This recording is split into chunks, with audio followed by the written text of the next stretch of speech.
Alright, so this evening I'm going to install the Ultra Racing front strut bar on my Chevrolet Cruze.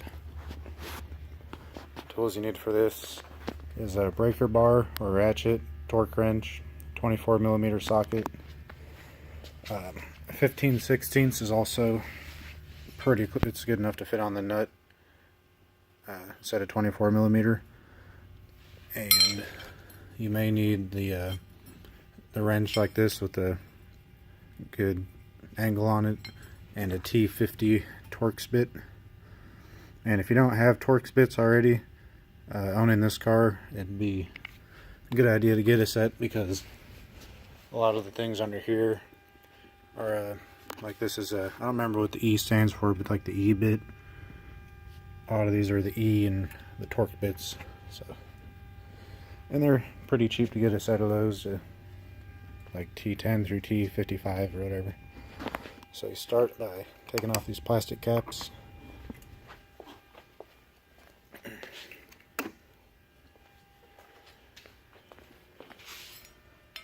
And you want to put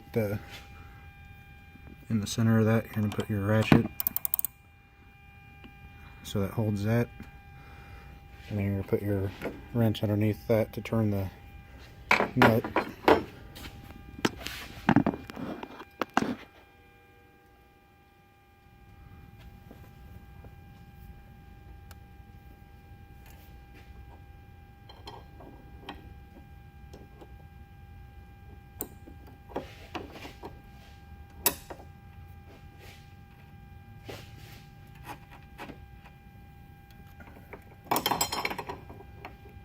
So you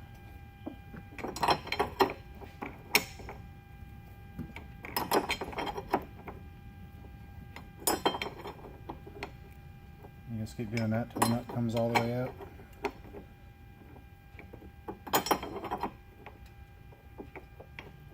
And I'll pause this real quick so you don't have to watch that boring process. Okay. So you get that all the way loose, take off your nut and that cap, set those aside. And you may get lucky, because I was messing with this the other night, or last night, seeing what tools exactly I would need, and that you may be able to break it loose without putting the Torx bit in the center. So if you want to try it that way at first, you can try. That might break loose. This side broke loose without the Torx bit, but that side needed the Torx bit.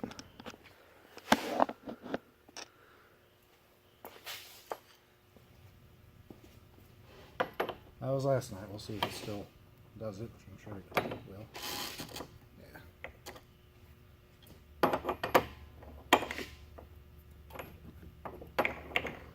And you could probably use the impact on this, but especially since you don't know if the Torx bit center will move or not, assuming you may be able to damage something if you put a whole lot of spin on that. So I'll finish taking that off. Okay. So you take this side off,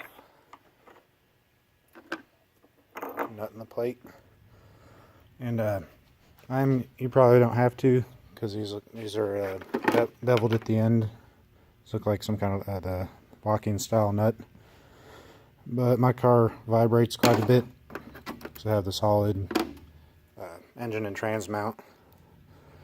So I'm going to put a little bit of removable thread tight on the threads of this nut.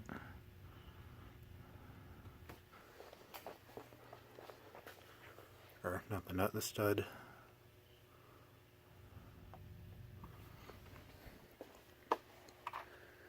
Okay.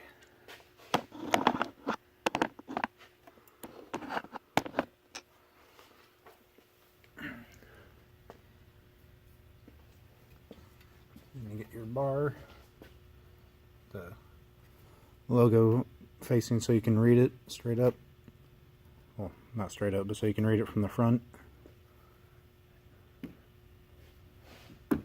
Set it on there. Make sure both sides are pretty centered.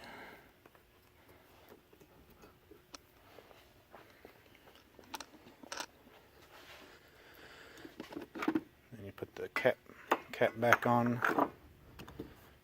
Should fit nice and snugly down in the hole in the strut bar.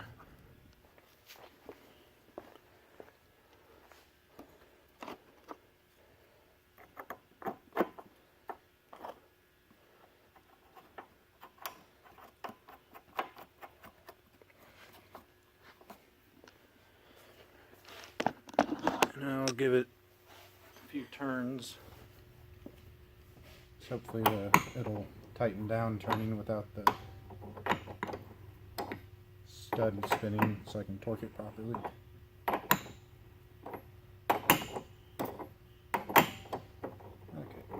it looks like it is.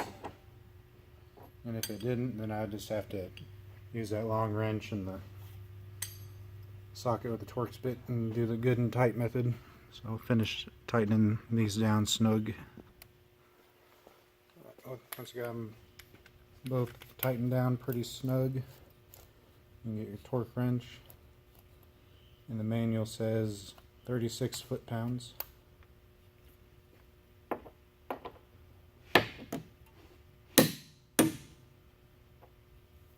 I'm going to alternate the sides, just like I was when I was snugging it down. I'd give one side a few full turns, go back to the other side a few full turns. And I think the stud is moving on this thing.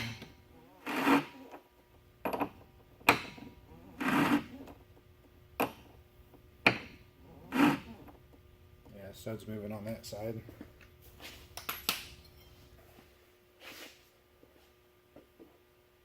So put the ratchet on left loosey so you can hold it the opposite way you're turning. And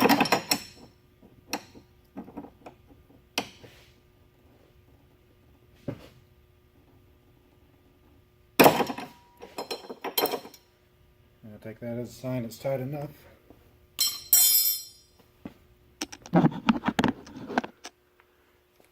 Check this side.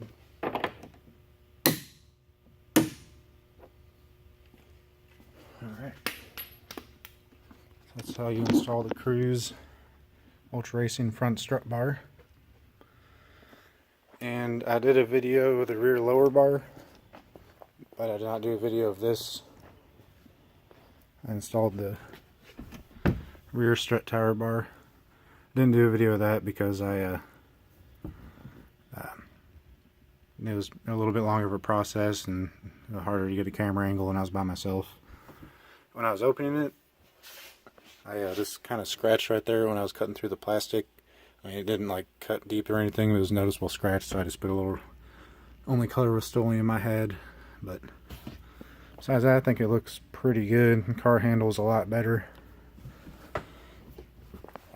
I'm excited to see how much more better it handles now with the front end connected.